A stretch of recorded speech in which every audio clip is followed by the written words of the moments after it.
चलिए, मेरे सहयोगी हमारे साथ जुड़ गए हैं, मनोज चूरू से हमारे साथ जुड़ गए हैं, राकेश जयपुर से जुड़े हैं हमारे साथ।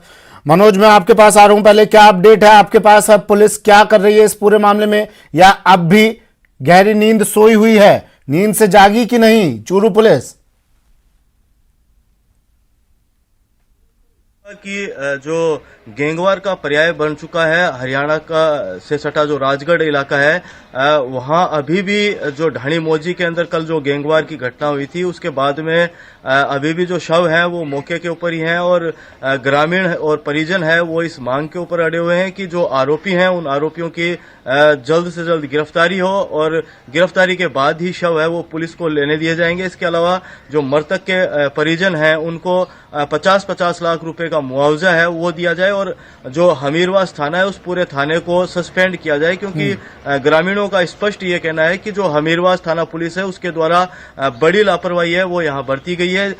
तकरीबन 9 किलोमीटर दूरी के ऊपर जो थाना है वहां से आने के अंदर पुलिस को सूचना देने के बाद तकरीबन 1.5 घंटे के अंदर वहां पुलिस पहुंची है, जिसको लेकर ग्रामीणों में कल भी जो आक्रोश था वो आज कहीं ना कहीं और ज्यादा बढ़ा है। और इसी बात को लेकर जो एसपी नारायण टोगस है वो वहां मौके के ऊपर ही मौजूद है और साथ ही जो ग्रामीण है उन ग्रामीणों से वार्ता भी की जा रही है, उनको समझाइश भी की जा रही है। लेकिन ग्रामीणों का यह कहना है कि लिखित के अंदर जब तक उनकी मांगों को नहीं माना जाएगा तब तक किसी भी स्थिति के अंदर शव है वो नहीं दिए जाएंगे।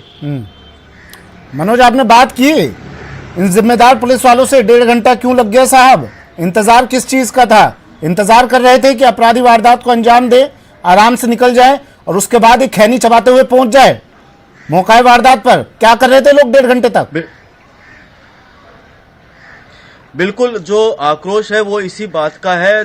पुलिस की स्पष्टतः यहाँ लापरवाही रही है। इसके अलावा सबसे बड़ी जो लापरवाही है अगर वो हम कहना चाहेंगे तो एक 5,000 का इनामी जो हिस्ट्री शीटर प्रदीप जेतपुरा है वो खुलेआम घूमता रहा, लेकिन पुलिस के द्वारा उस व्यक्ति को गिरफ्तार नहीं किया गया, जिसका ही परिणाम रहा कि 2 निर्दोष ग्रामीणों को भी इस गैंगवार का सामना करना पड़ा और उनको भी अपनी जान है वो देनी पड़ी। जी नहीं, मैं सवाल मनोज मेरा ये है, आपने इन लोगों से पूछा, इन खाकी वर्दीधारियों से पूछा आपने 1.5 घंटे तक कहाँ थे साहब आप? इन्होंने क्या जवाब दिया? बात हुई आपकी? इनमें से कोई कैमरे के सामने आ रहा है या मुंह छुपा रहे हैं ये लोग? जैसा कि जो एसपी है नारायण टोगस, उनसे हमारी वार्ता हुई थी। उस वार्ता के दौरान उन्होंने ये कहा था कि सूचना है वो देरी से मिली, इस कारण से पुलिस को भी वहां पहुंचने में कुछ देरी हुई। रास्ता कच्चा है इसलिए जो वाहन है वो नहीं जा पाए। हालांकि ये एक बहानेबाजी है, एक पर्दा डालना ही कहा जा सकेगा कि केवल 9 किलोमीटर की दूरी है उसको 1.5 सवाल अब पूछे जाएंगे, बहानेबाजी क्यों है? कितने हरे पत्ते इनकी जेब तक पहुंचे हैं? क्यों बहानेबाजी कर रहे हैं लोग? सवाल तो अब पूछे जाएंगे। क्यों राकेश 1.5 घंटा लग जाता है? अब कह रहे हैं कि सूचना देरी से मिली। आपका इनपुट क्या कर रहा था साहब?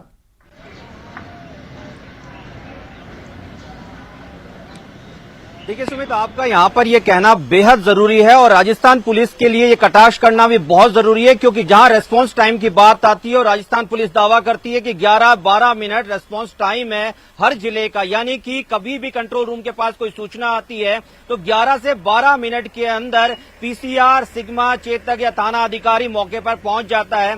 ऐसे में 1.5 घंटा लगना अपने आप में सवाल या निशान खड़ा करता है मौजूदा पुलिस की, चूरू पुलिस की कार्यप्रणाली, चूरू पुलिस अधीक्षक की कार्यप्रणाली पर सवाल या निशान खड़ा करता है। और मैं इस पूरे घटनाक्रम में सबसे बड़ा अपडेट ये दे दूं कि इस देरी को लेकर भी इन्वेस्टिगेशन शुरू कर दी गई है आईजी की ओर से। आईजी बीकानेर मौजूदा समय के अंदर घटना स्थल के ऊपर थे और पूरा घटना किस प्रकार से हुई, पूरा वाकया क्या हुआ, इसका पूरा रूपरेखा उन्होंने जनरेट कर लिया है। उसके बाद में डीजीपी एमएल लाठर को उनके द्वारा आज सुबह मॉर्निंग में दोबारा से ब्रीफ किया गया और अब कुछ ही समय के बाद में एडीजी एसओजी अशोक राठौड़ को मौके पर भेजा जाएगा। कल डीआईजी एसओजी और 2 एसपीज को भी मौके पर भेजा गया था। और सबसे बड़ा इस घटनाक्रम को अपडेट कि अब इस पूरे मामले के लेकर संपत नेहरा जो इस पूरी गैंग का सरगना है और एमपी के माफ कीजिएगा पंजाब के अंदर, पंजाब की जेल के अंदर बंद है, उस तक अब एसओजी की टीम जाने वाली है आगे के अनुसंधान के लिए।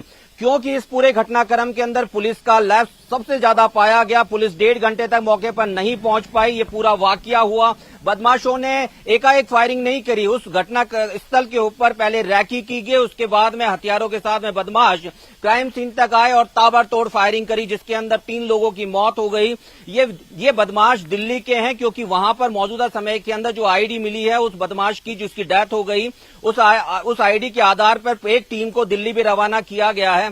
पर हैरानी की बात यह है कि चूरू के अंदर इतना बड़ा वाकया हो जाता है, नाकेबंदी गश्त व्यवस्था पर सवाल उठना लाजमी है। और इसके अलावा सबसे बड़ी कि राजगढ़ ऐसा जगह है, चूरू के राजगढ़ ऐसी जगह है जहां पर हमेशा संवेदनशील व्यवस्था बनी रहनी चाहिए थी, क्योंकि हमेशा एक आईजी का भी अगर दौरा होता है चूरू जिले के अंदर तो सबसे पहले वो राजगढ़ जैसे थाने सर्किल के पास में जाता है, वहां पर देखता है कानून व्यवस्था और लॉ एंड ऑर्डर की क्या व्यवस्था है। बात कर ली जाए इस पूरे गैंगवार की, तो इस गैंगवार ने कहीं ना कहीं बता दिया कि राजस्थान पुलिस आज भी बदमाशों से बहुत पीछे है। पुलिस का मौजूदा तंत्र, यानी कह दीजिए कि जिसे मुखबिर तंत्र कहते हैं, वो पूरी तरीके से फेलियर है। और मुखबिर तंत्र तब फेलियर होता है जब राजस्थान पुलिस का संवाद आम जन के साथ में नहीं होता। और यही कारण यहां पर देखने को मिला कि 1.5 घंटे का समय बीत गया, पुलिस मौके पर नहीं पहुंची और बदमाशों ने ताबड़तोड़ फायरिंग करी, जिसमें 4 लोगों की मौत हो गई, 6 लोग अभी भी गंभीर रूप से घायल हैं।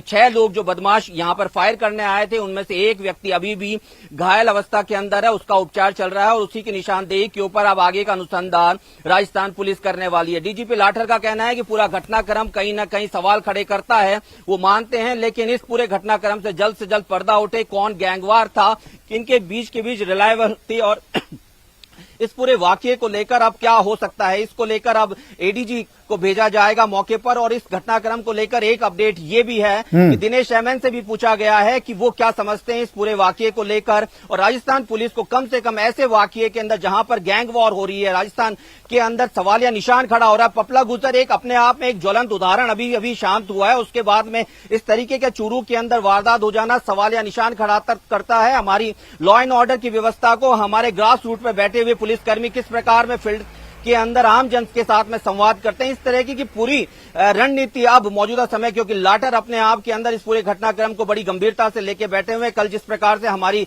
डीजीपी से बात हुई, उनका कहना था कि इस पूरे घटनाक्रम को लेकर उनके द्वारा टीमें रवाना कर दी गई है और हो सकता है संभवतः आज या शाम तक वो भी चूरू के लिए रवाना हो जाएं। बहरहाल इस पूरे घटनाक्रम में ये कि दिनेश एमएन से भी पूछा गया है कि अगर वो किसी प्रकार से इनपुट उनके पास में बदमाशों को लेकर है तो वो भी संबंधित अधिकारियों को इस चीज के बारे में ब्रीफ कर दें। और क्योंकि इन्वेस्टिगेशन का पार्ट अब वाइल्ड होने वाला है, न केवल राजस्थान स्तर पर अपितु हरियाणा और पंजाब के अंदर भी अब राजस्थान पुलिस जाके अपना अनुसंधान करेगी, क्योंकि इस समय नेहरा जेल के अंदर बंद है और उसी से अब आगे की अनुसंधान होगी। क्योंकि पूर्व के अंदर भी कई गतिविधियां राजस्थान के अंदर देखी गई है, चूरू राजगढ़ के अंदर शराब माफिया, ट्रांसपोर्ट माफिया, सफेद नवाबपोश इस तरीके से सक्रिय हैं बदमाशी के इस चक्रव्यूह के अंदर कि कहीं ना कहीं ये देखने को मिला। और कई बार ये चीजें उजागर भी हुई खबरों के मार्फत से, इन्वेस्टिगेशन से मार्फत से, कि राजस्थान पुलिस के ऊपर हमेशा सवाल उठते आए हैं। मौजूदा समय के अंदर जिस प्रकार से ग्रामीणों के अंदर आक्रोश है, वाजिब है ये आक्रोश होना, क्योंकि जब 1.5 घंटे तक आप